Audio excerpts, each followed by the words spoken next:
IDX by Waves is a sort of, no, it is a multiband compressor, but not like any normal ones. Waves describes IDX as a frequency-dependent compressor that automatically identifies and attenuates excess energy in a track. That sounds a lot like how a resonant suppressor works, and you wouldn't be wrong in thinking that, but it's safe to say that this one is far closer to an extreme form of multiband compression with unlimited bands, and the sound is completely different. When you take a close look at the plugin and play with the threshold, you see where the plugin thinks there is too much energy and starts to compress those areas. Like with a resonant suppressor or advanced sidechain filter, you can change where the compression is applied. There's a handy tilt shift, and you can use one band to pinpoint an area to be more compressed or less compressed. I like that how it's displayed and functions like you would use an EQ, it's very intuitive. IDX will bring out different characters in the audio you compress, like you would expect with a multiband compressor. I can demonstrate that sound. Let's start with drums. I'll change the speed settings and some other controls as you will see, and the output level will be adjusted in post-production to have everything more even for you to listen to.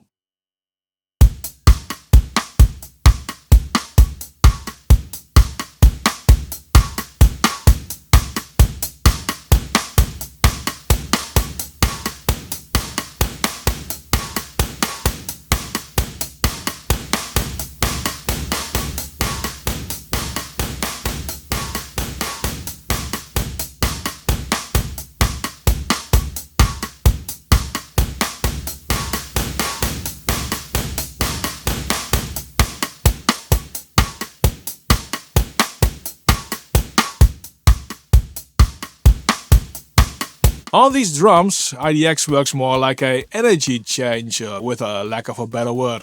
It makes that IDX is almost an ideal parallel compressor. You can really dial in the energy amount and blend that in with the original, and even add an extra compressor after that to really round it off.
Before we continue, please make sure to subscribe to this channel if you haven't already and hit that little like button.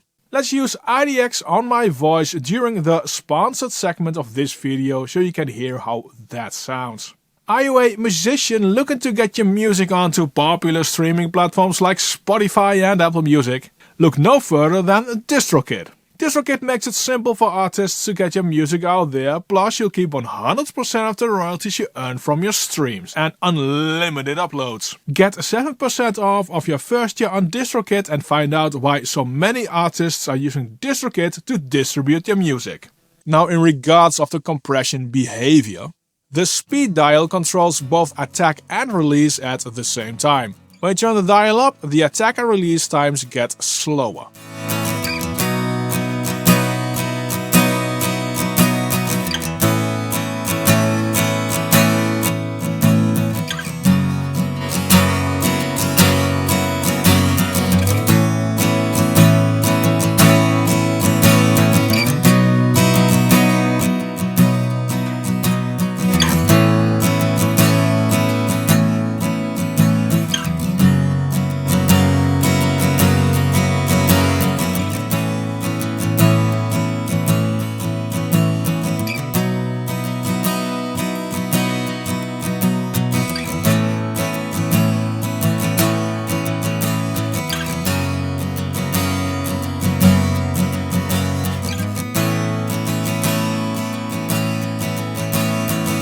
After testing, I'd say that the compression behavior is the same over the entire frequency spectrum. This is not a character compressor by any means, and that's fine.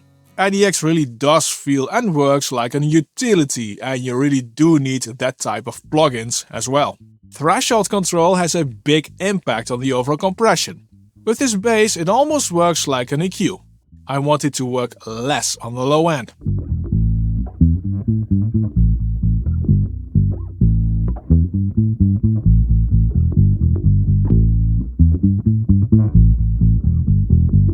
Let's change the speed settings a bit to work more on the attacks.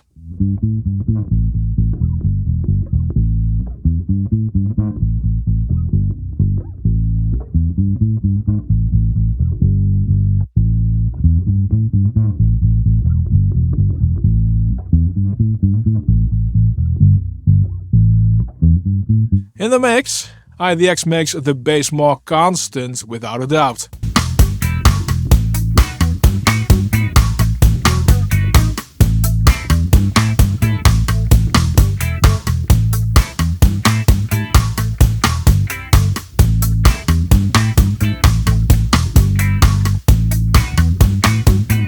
It may be even too much compressed like this.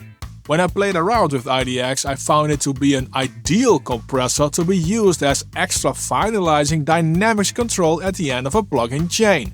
You do your normal processing first and then use IDX to round off the sound. It really works great that way. There are two knees in the compressor, hard and soft. The difference is the transition, how quickly the compression kicks in. Hard is abrupt, soft is gradual. Switching between the two changes the sound as well.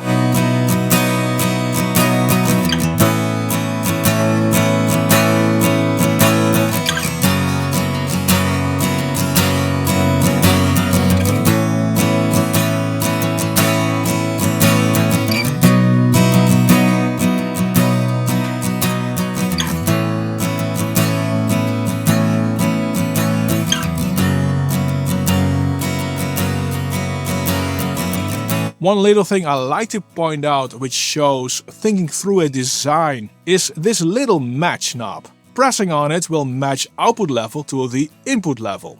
When you turn the output level dial, you get an indication if the output level is above or below the input.